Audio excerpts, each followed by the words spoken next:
नमस्कार श्रोताओं, हमारे स्टूडियो की घड़ी में ठीक 8:30 बजे हैं और इस समय है आपके अपने खेल खबरों के कार्यक्रम स्पोर्ट्स स्कैन का। आज के स्पोर्ट्स स्कैन की इस एडिशन के साथ मैं हूं आपका होस्ट दोस्त सिद्धार्थ सिंह और तमाम खेल खबरों पर विस्तार से चर्चा के लिए हमारे साथ स्टूडियो में आ चुके हैं वरिष्ठ खेल पत्रकार मनोज जोशी।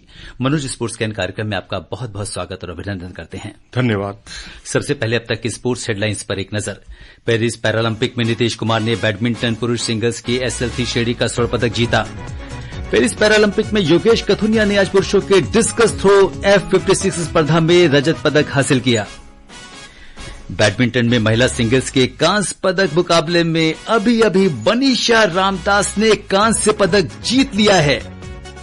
बैडमिंटन के महिला सिंगल्स की SU5 स्पर्धा में तुलसीमती मुरुगेसन ने अपना स्वर्ण पदक मुकाबला वो खेल रही हैं और पुरुष सिंगल्स SL4 श्रेणी में सुहास यथिराज स्वर्ण पदक के लिए आज रात अपना दमखम दिखाएंगे।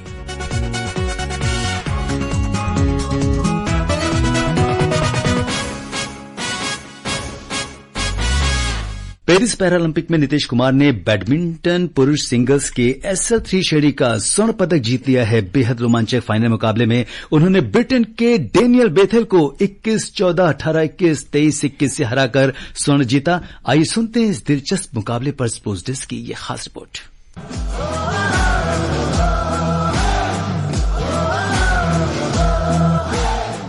पेरिस पैरालंपिक का 5वां दिन आज भारत के लिए स्वर्णिम रहा, जब नीतीश कुमार ने बैडमिंटन पुरुष सिंगल्स के SL3 श्रेणी का स्वर्ण पदक हासिल किया। एक बेहद रोमांचक मुकाबले में उन्होंने ब्रिटेन के डैनियल बेथेल के खिलाफ 3 गेम तक चले मुकाबले को जीता। नीतीश ने पहला सेट 21-14 से जीता, दूसरा सेट बेथेल 18-21 से जीत गए। तीसरे गेम में मामला 21-21 के बराबरी पर पहुंच गया। इस बीच नीतीश ने लगातार 2 पॉइंट्स लेकर स्वर्ण देश के नाम किया।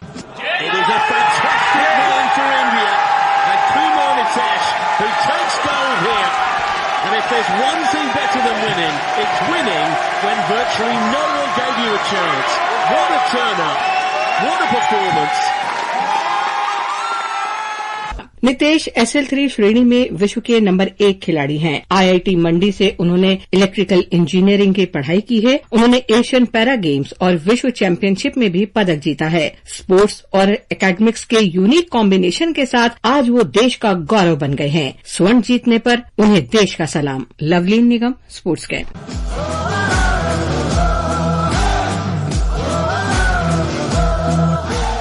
जी हां, नीतीश ने परचम तो मनोज अगर हम देखें तो लहरा ही दिया है और आज एक शानदार सफलता उन्होंने देश के नाम की इस पूरी परफॉर्मेंस पर, जो जैसे कि हम लोग इसको देख रहे थे और जिसे कहना चाहिए ना कि वो जो मैच था, जिस तरीके से ये पूरा मैच चला है 21-14, 18-21, 23-21 और लास्ट वाला जो मिनट था वो बेहद अहम था। लेकिन कहते हैं कि आज का जो दिन है वो नीतीश के नाम था, तो नीतीश ने आज देश के नाम स्वर्ण पदक किया है। जी हां, बिल्कुल। शुरुआत तो बहुत ही धमाकेदार उनकी हुई।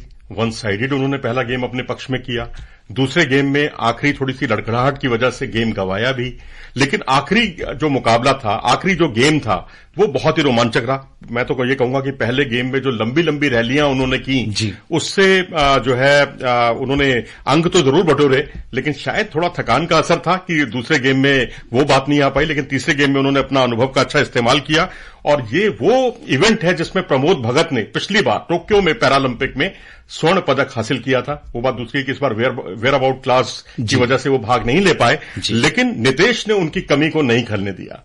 बिल्कुल। और जिस तरह से इनफैक्ट ये जो मैच था, जो भी लोग इस मैच को देख रहे थे, जिस तरीके से आज कई बार होता है कि आप वन साइडेड जीतते हो या थोड़ा बराबरी, लेकिन आज जो मैच था वो वास्तव में लग रहा था कि ये फाइनल हो तो इस तरीके से। बिल्कुल, पैरालंपिक का फाइनल वाकई लग रहा था कि ये बहुत ही जबरदस्त मुकाबला है। मुकाबला कहीं भी किसी भी तरफ जा सकता है, लेकिन इनका तजुर्बा काम आया। आप देखिए वर्ल्ड चैंपियनशिप में जिस तरह से इन्होंने कंसिस्टेंटली अच्छा परफॉर्म किया, फाइनल तक पहुंचते हैं, लेकिन फाइनल में जीत नहीं पाए 2 मौकों पर। 2019 में भी यही हुआ, 2022 में भी यही हुआ। एशियन पैरा में हमने देखा कि 1 गोल्ड 1 सिल्वर 2 ब्राउन्ज हैं इनके नाम। और हरियाणा गवर्नमेंट के अंदर ये बैडमिंटन के कोच भी रहे हैं, करनाल में रहते हैं। तो कुल मिलाकर इनका जो सफर है वो बहुत ही जिसे कहते हैं उतार चढ़ाव से भरा जरूर रहा, लेकिन उतार चढ़ाव सिर्फ फाइनल को लेकर है, बाकी कंसिस्टेंटली ये फाइनल तक की रेस में हर इवेंट में पहुंचते हैं। बिल्कुल। और नितेश SL3 कैटेगरी में खेलते हैं। इस कैटेगरी में वो एथलीट्स आते हैं जिन्हें चलने में दिक्कत होती है, यानी पैर सामान्य उनके नहीं होते, लेकिन नितेश ने अपनी कमजोरी को अपनी ताकत बनाया और पूरे देश के सामने एक मिसाल पेश की। पेरिस पैरालंपिक में योगेश कथुनिया ने आज पुरुषों के डिस्कस थ्रो F56 स्पर्धा में रजत पदक जीत लिया है।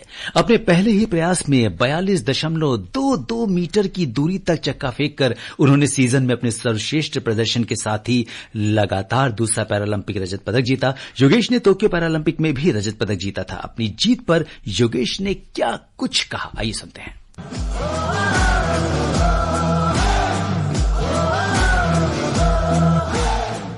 बहुत अच्छा लग रहा है मुझे कि मैं सिल्वर मेडल जीता हूँ, तो मुझे खुशी हो रही है इस चीज की बहुत ज्यादा। मेरी फाउल हो गए थे, लेकिन फिर भी फाउल होने के बावजूद मेडल आ गया सिल्वर। मैं थैंक यू सबसे पहले तो साई को करना चाहता हूँ, PCI को, और अपनी मम्मी को सबसे बहुत ज्यादा सपोर्ट करा था।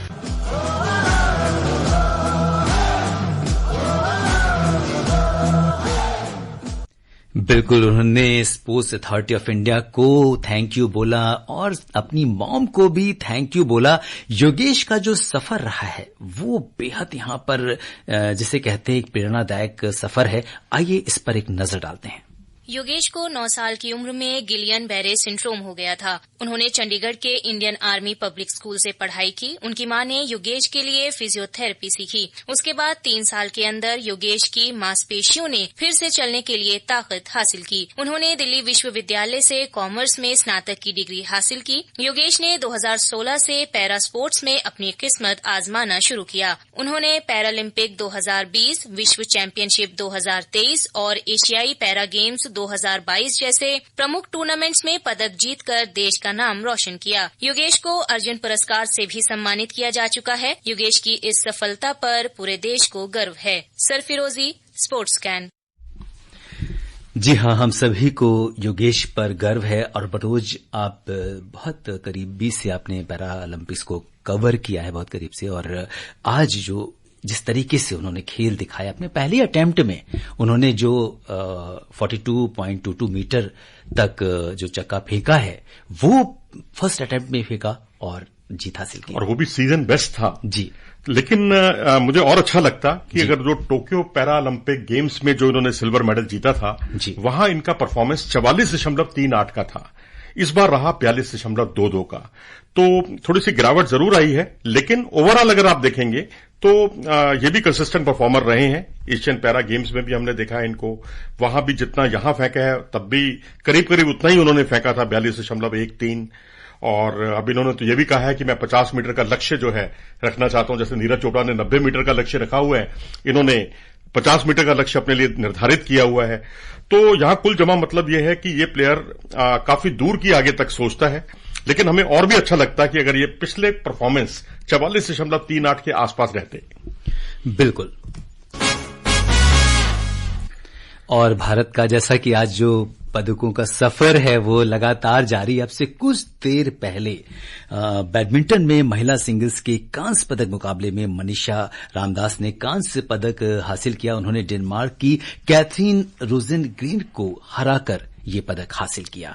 और हम ये कहें कि एक और भारत की जो पदकों की संख्या है अब वो दहाई में पहुंच गई है। जी हाँ, बिल्कुल दहाई तक पहुंच गई है। 5वां कांस्य पदक है और अब तो यहाँ 2 स्वर्ण पदक भी भारत को मिले। जैसे कि अभी थोड़ी देर पहले आपने नितेश का जिक्र किया, कुछ दिन पहले हमने अवनी लेखरा का जिक्र किया। तो यहाँ मनीषा की अगर हम बात करें तो बड़ा वन साइडेड मुकाबला उन्होंने बना दिया था।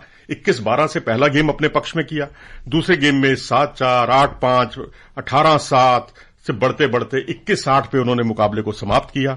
डेनमार्क जो कि बैडमिंटन के लिए जाना जाता है, मॉर्टन फ्रॉस्ट तो वहां की प्रेरणा है, बहुत बड़े खिलाड़ी हैं वहां के, तो उस देश के खिलाड़ी को उन्होंने जिस तरह से मैं कहूंगा धो डाला, तो ये मनीषा की जो है उनमें छिपी हुई प्रतिभा को उजागर करता है। और ये जो पदकों का सिलसिला है वो लगातार जारी है। और इस समय महिला सिंगल्स की SU5 स्पर्धा में तुलसी मथी मुर्गेसन अपना स्वर्ण पदक मुकाबला खेल रही हैं। उनका सामना चीन की यांगशू जिया से हो रहा है और ये मैच अभी फिलहाल जारी है, इस पर हमारी नजर बनी रहेगी।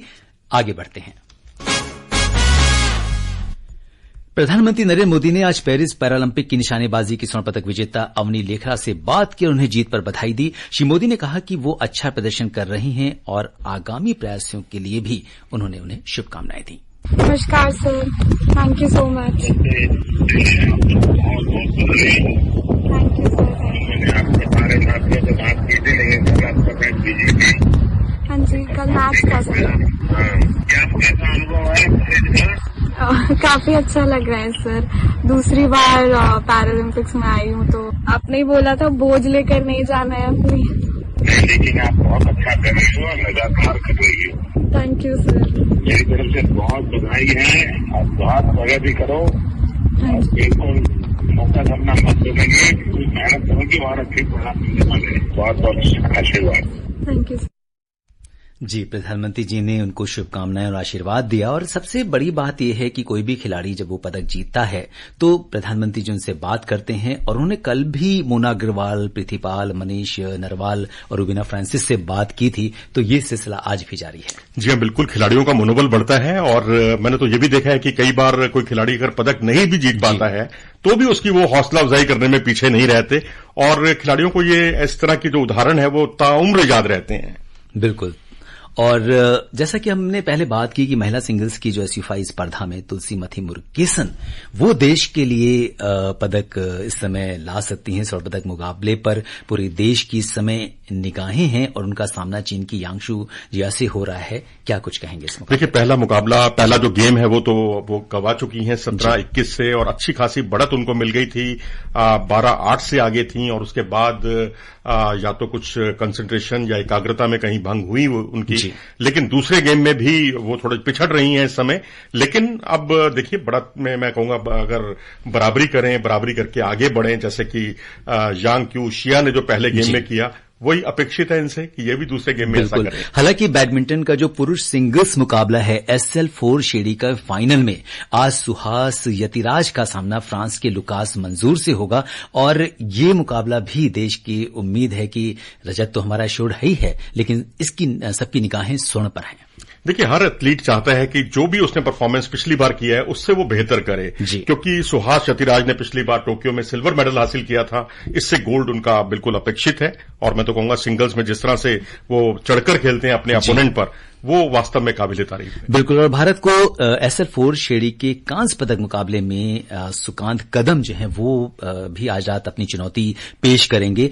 इसके अलावा महिला सिंगल्स SS6 कांस्य पदक में नित्या श्री सीवन का सामना रीना मार्लिना से होगा। वहीं पुरुष सिंगल्स SL4 में अगर हम जैसे कि मैंने बताया कि सुकांत कदम जो है वो अपनी चुनौती पेश करेंगे। महिला डिस्कस थ्रो की बात करें तो F53 श्रेणी के फाइनल में कंचन लखानी अपना दमखम दिखाएंगी। हालांकि डिस्कस थ्रो से भारत का प्रदर्शन बहुत अच्छा रहा है और अब देखते हैं कि आज रात क्या होता है। जी हाँ, बिल्कुल सबकी नजरें बनी हुई हैं जी। जैसे आपने अभी सुकांत का जिक्र किया, आपने सिवान नित्या सोमती का जिक्र किया, तो वही उम्मीदें हमारी कंचन लखानी से भी रहेंगी, क्योंकि डिस्कस हो या जेवलिन हो, जो फील्ड इवेंट्स होती हैं उसमें भारत ने वाकई अपनी विशिष्ट पहचान बनाई है। बिल्कुल। और जेवलिन थ्रो में संदीप सरगार, सुमित अंतिल और संदीप अपनी चुनौती आज रात पेश करेंगे। जी हाँ, बिल्कुल। सुमित से तो सबकी पूरी देश की उम्मीदें टिकी हुई हैं, क्योंकि एक ऐसा एथलीट जिसने पिछली बार गोल्ड मेडल भारत को दिलाया, तो हम तो बहुत बेसब्री के साथ उनका इंतजार कर रहे हैं। तो आज भारत के खाते में बहुत सारे पदक आने वाले हैं। श्रोताओं, अब समय हो चला है आपसे विदा लेने का। कल फिर मिलेंगे कुछ और ताजा खेल खबरों के साथ। मनोज, आप हमारे स्टूडियो में तमाम खेल खबरों पर हमसे चर्चा की, इसके लिए आपका बहुत बहुत धन्यवाद और आभार। धन्यवाद। इसी के साथ अनुमति दीजिए स्पोर्ट्स कैन की पूरी टीम के साथ मुझे यानी सिद्धार्थ सिंह को नमस्कार, शुभ रात्रि।